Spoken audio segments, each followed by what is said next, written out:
Hi guys, I hope you're all well. First of all, I apologise if there's some background noise in this video. There seems to be somebody moving in or out of my building to another apartment in the building. And second of all, I apologise if I'm sniffing a little bit. I'm actually allergic to my own cat. And when I go back to my parents' house, because I'm not used to her being around all the time, when I go back to my parents' house, sometimes she kind of sets me off, and that has indeed happened this week. So I apologise if I'm sniffing a little bit. I'm a lot better now than I was earlier, but I do apologise if that happens and if it's annoying. So I had decided before I went down to Kerry that I would make a video when I came back. I'm back now just under a week. And yeah, I made a video last year about my experience going back down to Kerry because I hadn't been down for 10 years. And I'll link that video below. I'm not going to go into too much about why it's an important place for me and that kind of thing. Suffice it to say that I went down there a lot as a child. I was actually accidentally born there and I spent a lot of time there as a child, but then we hadn't actually gone back for at least 10 years until last year. So if you're interested in watching the first video, I talk about it in the video that I made previously. And I talked a lot in that video as well about how overwhelming it was for me to be somewhere again that was it was a lot more wild and a lot more open and kind of free than anything I was kind of used to. These days, because I have been away on holidays and stuff like that, but although I've done quite a lot of traveling, particularly with my parents, I have mostly gone on holidays to cities. So I haven't really had that much experience of going to wildernesses, and there aren't a lot of wildernesses in Ireland, and the West Kerry is maybe the wildest that it gets, but it's farmland, you know. All the you know, everything east of the sea is farmland. It's farmed. It was a really dense population there before the famine in the 19th century, when an awful lot of people, a huge amount of people, emigrated and died. So the land had every square centimetre of it has been farmed. But there is still this wildness down there that you just don't experience in a city or a suburb or whatever.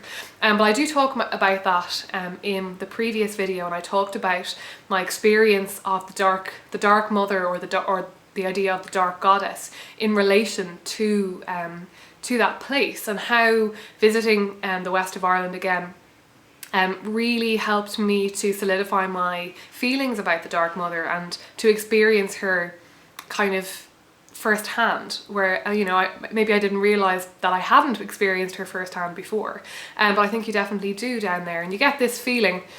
I don't know if I said this in that video or not, but when you're down there by the beach, you know, by the sea, at the cliffs, or looking out on the islands, you really do get this feeling that the land and the sea are sort of clashing, and there is this undercurrent of violence, despite all the farming and that the land has been greatly cultivated. And there is this history of people going back and forth to the islands and drowning in the sea while trying to fish and stuff like that.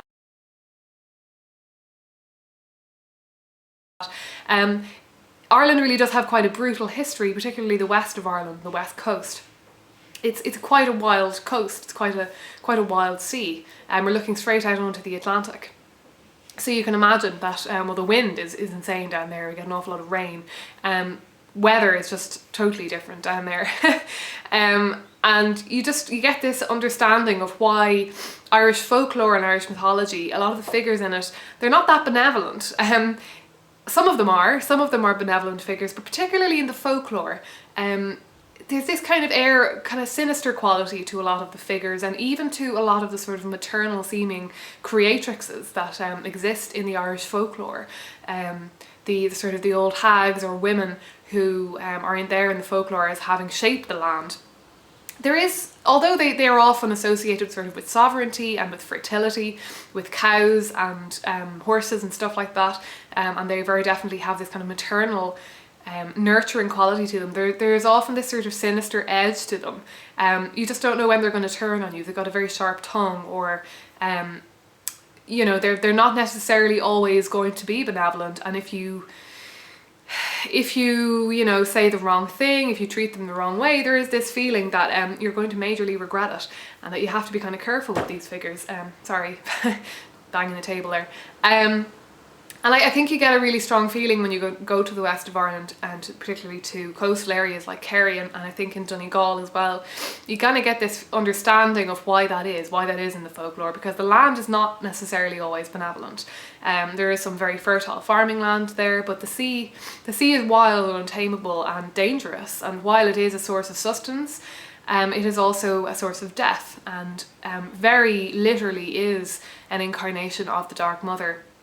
In her ability to sustain and also to subsume us back into death. So that is really present for me down in Kerry. I think it was less dramatic for me this year when I went down, and my response to the beauty of the landscape was a little bit less this time, because the last time I had really forgotten it.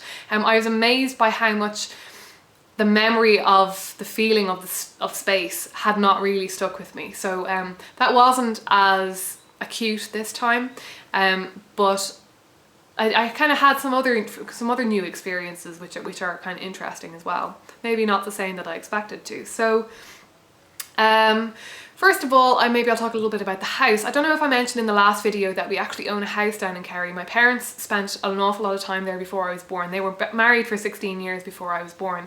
And for 10 of those years they had a house down in Kerry, because my dad worked down there. I think I did mention this.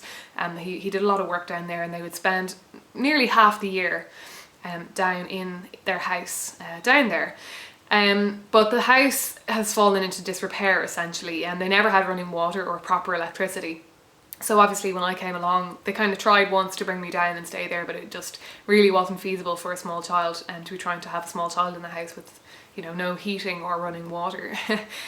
Basically they have a fireplace and that's the heating system, and you know, you go out to the well for water kind of thing. So we actually had not been in the house we hadn't stayed in the house for 20 years, and we hadn't even been inside the house for at least 10. And we decided this time, we were going down for a week rather than just a few days. We decided that we really needed to go and have a look at it. So it's still standing, but the inside is in incredible disrepair. I might edit in a picture actually of the front door of the house.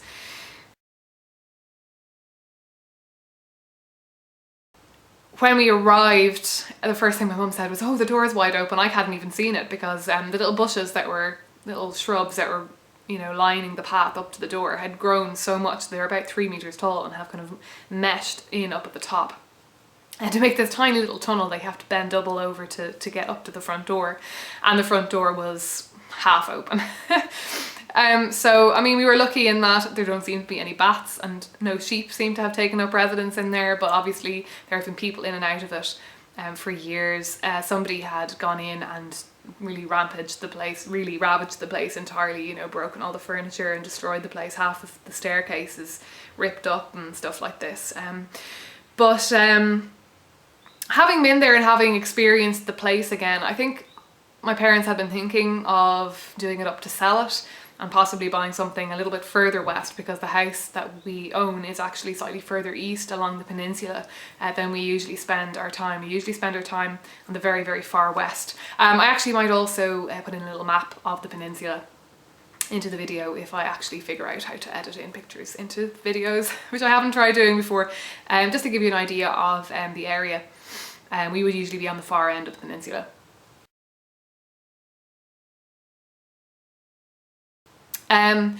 So yeah, but we've decided that we are definitely going to do up the house and have it habitable again, and actually probably keep it ourselves, because, well, I fell in love with the place again. I only had a faint recollection of what the view actually looked like, but it's pretty amazing.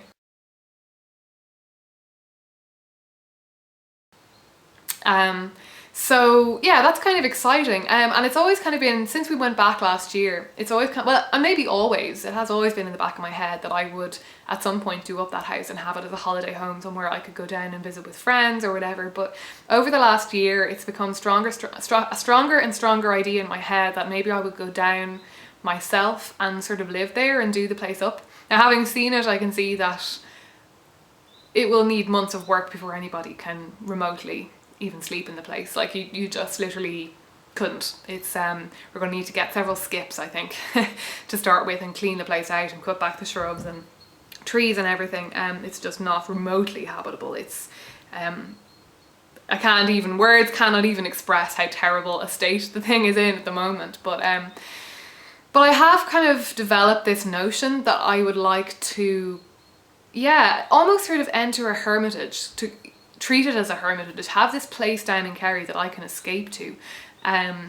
Not necessarily to live there full time, but I kind of had this idea in the back of my head that I could go down for half of the week, or a month every 2 months, or, you know, stuff like that. But what is interesting is that I've always kind of thought of it as something that I would do on my own. And in a way, maybe that's because it's such an impractical place for anyone else to live. Like my boyfriend, for example, he's, you know, working on a PhD. He is going to want to be getting a job in a university. Trust me, the house is nowhere near any universities. It's not even within, let's say, 100 kilometers of an actual university, or certainly one with a music degree. So yeah, it's not really a place to go and live full time for me, certainly now, like with my boyfriend or like with other people. But it has kind of, I think in a way it's become symbolic to me of this need that I've had for a few years now, or for a year at least, of spending some time by myself and yeah, becoming the hermit. I think I've done that a lot, even up here in Dublin, but there's a limit to how much you can do that. And I think part of my yearning for Kerry is for the space and freedom that I feel like it represents. And I feel like that's been missing for me somewhat in Dublin, because no matter how much time I manage to accumulate for myself by working part-time or whatever, it just doesn't seem to be enough. The time seems to get filled up, and obviously there is something in my core that I'm not actually following up on the things that are most important to me. So yeah, I think at its core it's about a longing to be more artistically creative.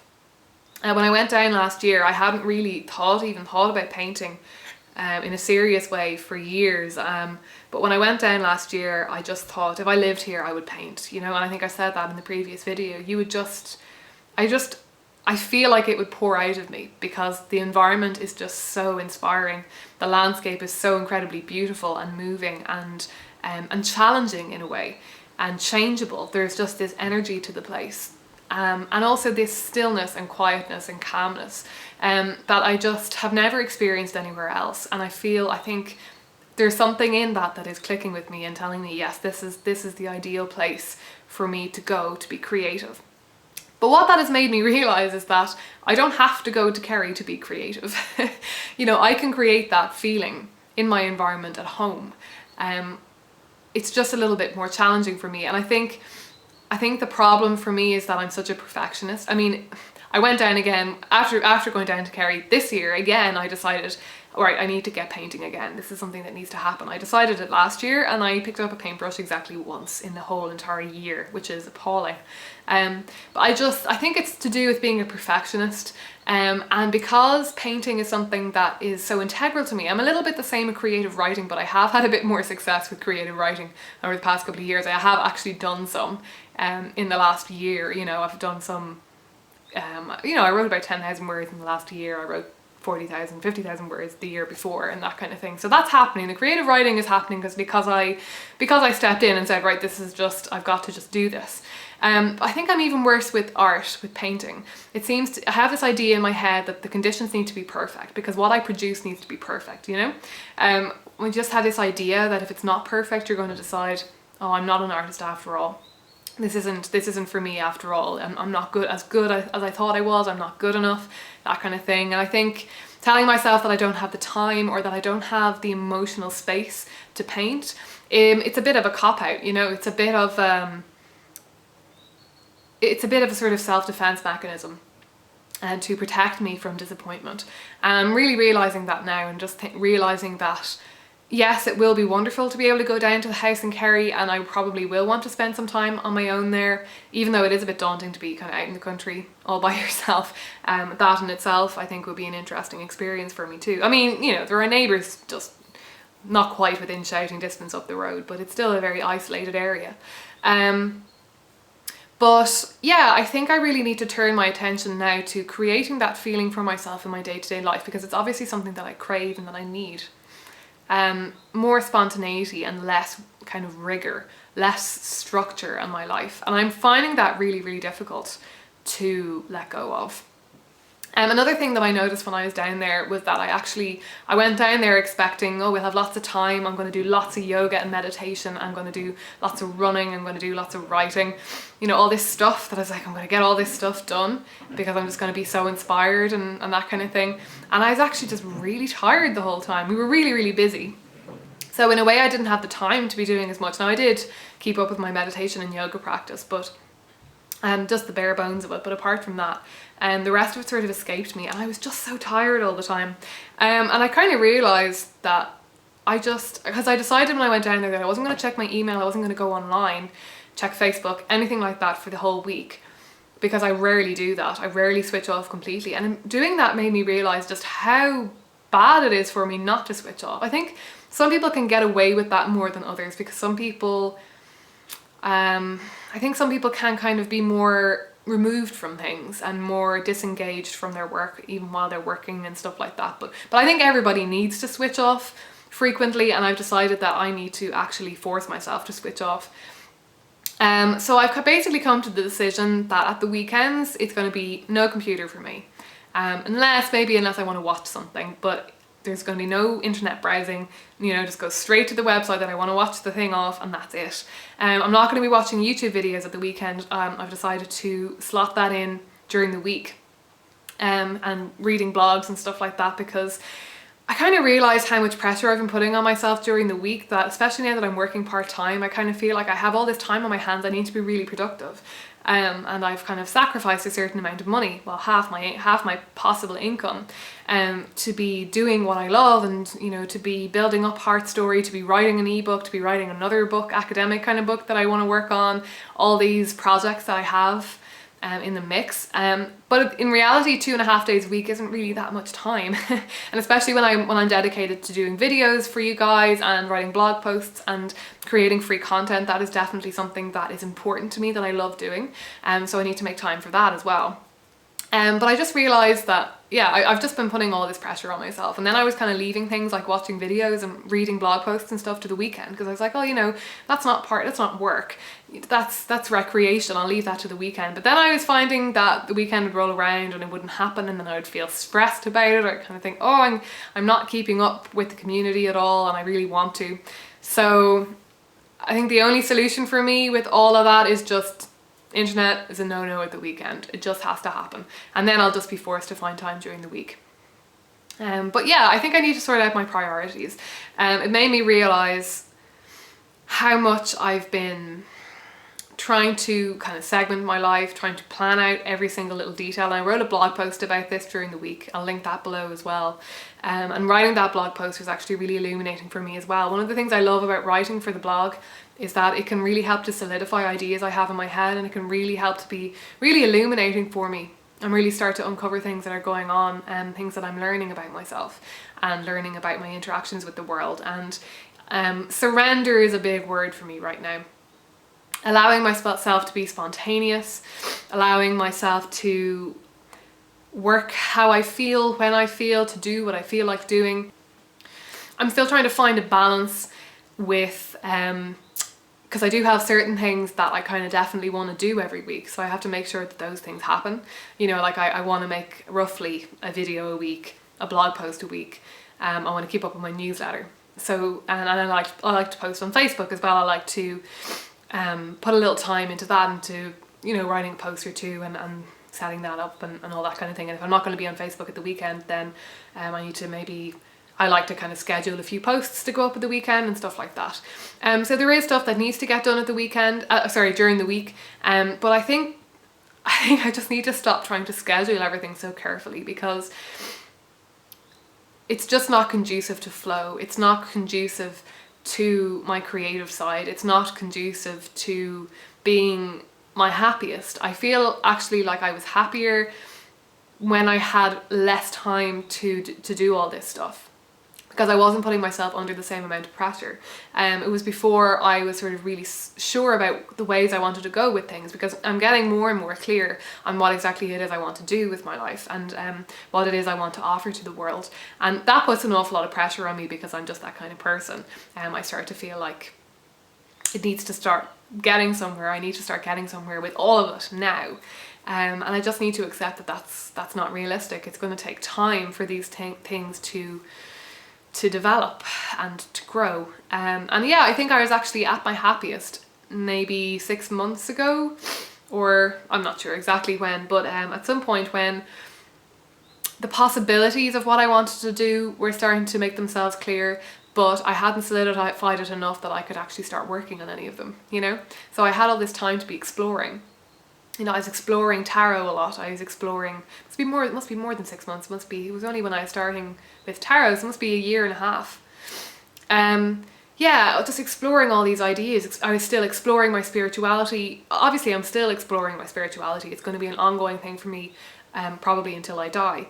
But I was still in the very beginning stages of figuring out the basics of my spiritual practice, which is a very, very exciting stage. But I think at some point you just burn out with that kind of thing, and you get to a point where you're like, no, I want to know where I'm at to some extent.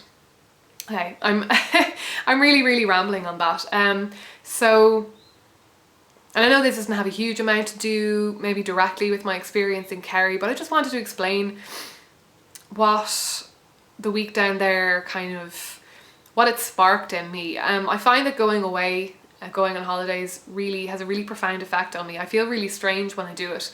Particularly if I go away, say, without my boyfriend or whatever, I feel very disconnected from him and disconnected from Dublin. Not in a negative way, just in a weird kind of way. It's just like this is a separate time and space, and I find that I don't realise until I get home how much I actually missed him, for example.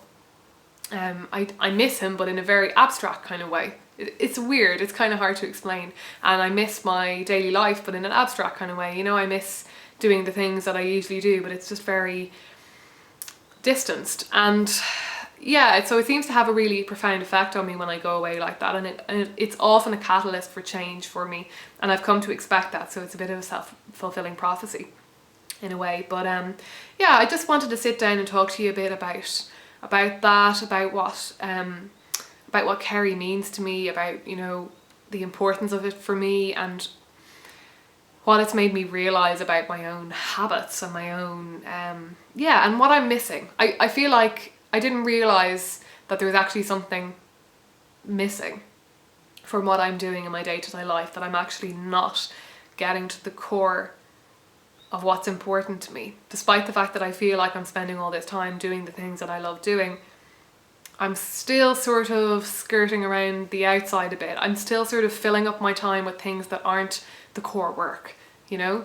I'm sort of saying to myself, oh, well, I need to do the blog post and the video and all this stuff. And while that's important to me, it's not the most important thing. I'm not putting that to the center. I'm not saying to myself, well, I need to write, or I need to, yeah, it's not coming from the heart enough, I think, is what I'm trying to say. And I was watching Kellyanne's video about creativity and spirituality, something like that, or creativity and ritual, or something along those lines. I'll link that below as well. And she was talking about yeah, ways that she brings her creativity and also kind of her artistic creativity into the circle. And I mean, I've heard her talking about this before, and I do think of Kellyanne as being somebody who has a very strong link between her spiritual practice and her artistic output, her creativity. But it always kind of strikes a chord with me. I always kind of think I should let myself do that, you know? Those two things are really deeply intertwined for me, artistic creativity and spirituality. They're almost one and the same thing, but I'm not letting them be one and the same thing enough, basically, is what I'm trying to say. And that really hit home for me this time when I was watching the video. I watched it yesterday.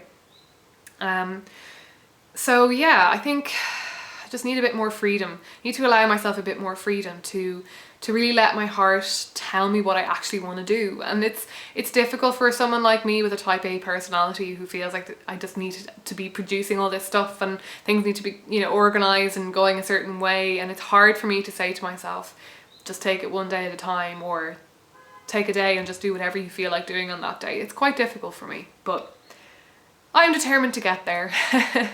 So I'm gonna wrap it up there. Yeah, I hope that was interesting, guys. I really hope you're all well, and talk to you again soon.